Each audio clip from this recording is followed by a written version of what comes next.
Have you ever opened your banking app late at night, stared at the number on the screen, and quietly hoped it would somehow be different? Maybe there's just enough money to survive until payday. Maybe there isn't. Every grocery trip becomes a series of tiny compromises. You put the expensive coffee back on the shelf. You choose the cheaper brand. You postpone replacing your worn-out shoes for another month because something else always seems more urgent. It doesn't feel like failure. It feels normal. And that's exactly what makes it so dangerous. Most people believe being broke is simply a math problem, that earning a bigger paycheck will solve everything. But money rarely controls your life through numbers alone. It controls you through emotion. Fear makes you avoid opportunities. Stress convinces you to focus only on today's bills instead of tomorrow's wealth. Every unexpected expense feels like a personal crisis, and every financial decision is driven by survival rather than strategy. Over time, this creates an invisible prison where your habits become smaller than your potential. The truth is that the first step toward wealth is almost never a higher income. It's a different way of thinking. The moment you stop asking, "How do I survive this week?" and begin asking, "What decision today will make my future easier?" your financial life starts changing long before your bank balance does. Because wealth is not created the day you become rich. It is created the day you stop letting fear make every decision for you. And that single shift, small enough to seem insignificant, is the same shift that separates people who spend their entire lives chasing money from those who eventually make money work for them. The day your net worth reaches mui, hong, dola, almost nothing changes on the outside, but everything begins changing on the inside. You don't suddenly become rich. You don't quit your job, buy a luxury car, or feel financially invincible. What you gain is something far more valuable than a bigger bank balance: breathing room. For the first time, an unexpected expense doesn't immediately become a crisis. That money isn't just sitting in your account, it has quietly purchased time. Time to think before making decisions. Time to recover from setbacks. Time to stop living in constant survival mode. But this is where most people make a costly mistake. They see their first savings as permission to spend, rewarding themselves with a better apartment, a newer car, or a more expensive lifestyle.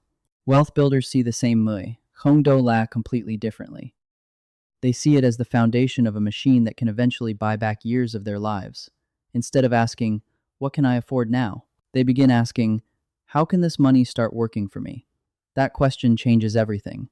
They begin learning about investing, index funds, tax-efficient accounts, and the extraordinary power of compounding. They realize that every dollar has two possible futures. It can disappear the moment it's spent, or it can become an employee that keeps earning money year after year without ever asking for a raise. This is the stage where financial education becomes more valuable than financial income, because a person who understands how capital grows will almost always outperform someone who simply earns a higher paycheck but never learns how to make money multiply. The real milestone isn't reaching 5 figures in savings. It's reaching the moment when you stop viewing money as something to protect and start viewing it as something that can quietly create more of itself. That invisible shift is what separates people who spend their lives working for every dollar from those who eventually build wealth that works for them. Reaching a net worth of Mutrum, Kong Dola feels like crossing into a completely different financial world. You've done everything society told you to do.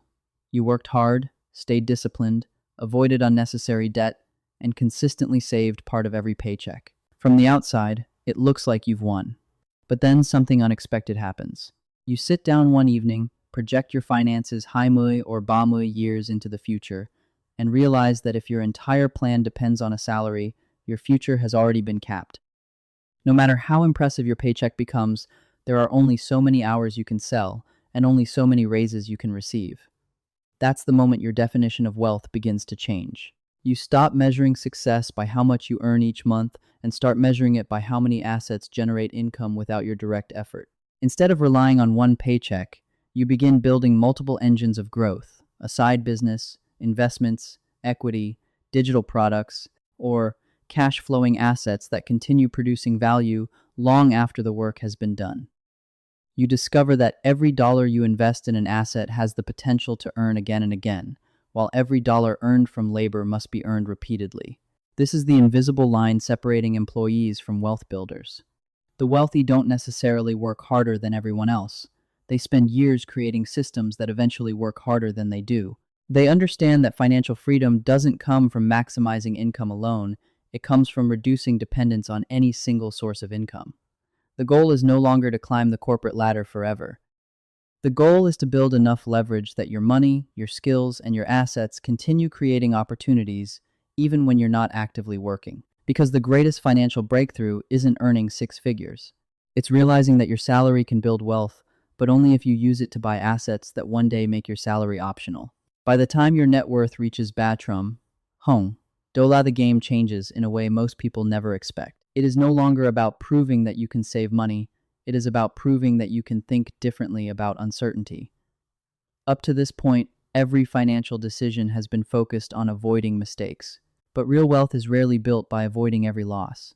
It is built by making better decisions than the average person over a very long period of time. At this level, you've probably experienced both sides of investing. One decision may have earned more money in a few months than an entire year of saving, while another may have erased thousands of dollars despite careful research. The surprising part is that neither experience defines your future. What matters is how you respond. Most people see losses as proof they should stop investing. Wealth builders see losses as tuition paid for experience, knowing that every successful investor, entrepreneur, or business owner has endured setbacks along the way. The goal is no longer to eliminate risk, it is to understand it, price it, and use it wisely. You begin asking different questions. Instead of, what if I lose? You ask, what is the probability of success, and is the potential reward worth the downside? That shift transforms investing from gambling into calculated decision-making. You also realize that the greatest financial risk is often invisible. Staying in the same job forever, relying on one source of income, or letting inflation quietly reduce your purchasing power may feel safe, but over decades those choices can become more expensive than any temporary market decline. The wealthiest people aren't fearless. They simply understand that avoiding every risk often means avoiding every meaningful opportunity.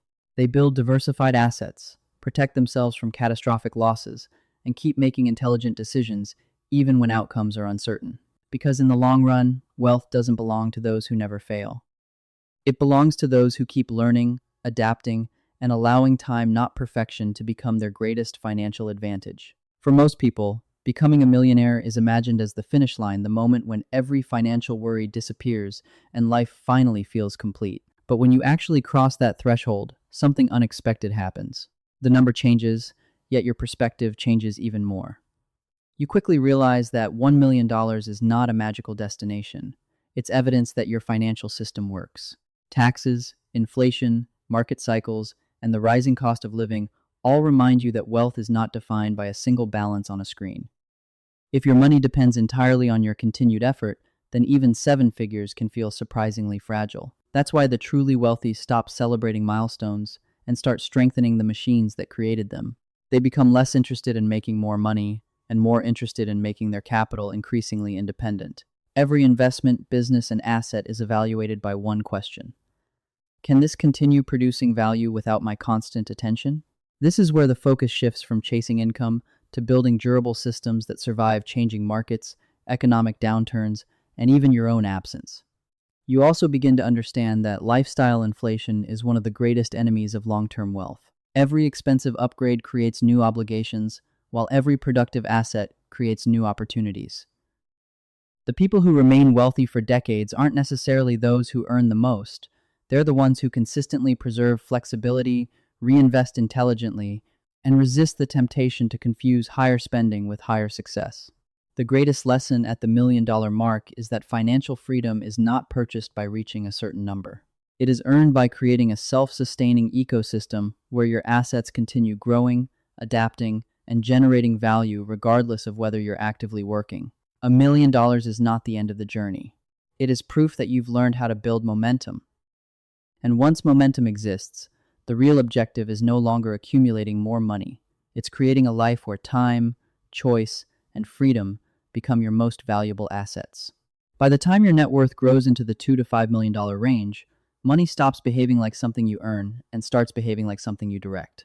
This is the point where the rules of wealth quietly change. Earlier in life, your income was the engine driving your financial progress. Now, your decisions matter far more than the number of hours you work. Every dollar becomes a form of capital with a specific mission. Instead of sitting idle in a bank account, it is intentionally positioned inside businesses, real estate, equities, or private investments that have the potential to produce even more capital. The question is no longer, how much did I make this month? But, how effectively is my money working while I sleep? This shift transforms the way you think about time as well. An hour spent making better long-term decisions can become more valuable than a week of additional labor because one intelligent allocation of capital can continue generating returns for years. You also begin to recognize that preserving wealth requires just as much discipline as creating it. Chasing every opportunity becomes less important than selecting the right opportunities. The most successful investors understand that saying no is often more profitable than saying yes. They don't spread capital everywhere. They concentrate it where conviction, research, and probability align. As wealth grows, emotional decision-making becomes increasingly expensive. Impatience can destroy years of compounding, while disciplined capital allocation can quietly multiply fortunes without attracting attention. This is also the stage where judgment becomes your greatest competitive advantage. Information is available to everyone, but the ability to filter noise, remain patient during uncertainty, and recognize asymmetric opportunities separates exceptional investors from average ones. The wealthy eventually discover that capital itself is not their most valuable asset. Clear thinking is, because over time, money follows decisions, and the quality of those decisions ultimately determines whether wealth continues to expand or slowly disappears. The greatest transformation at this level is realizing that financial success is no longer measured by how hard you work. It is measured by how intelligently your capital works on your behalf, long after the work has already been done.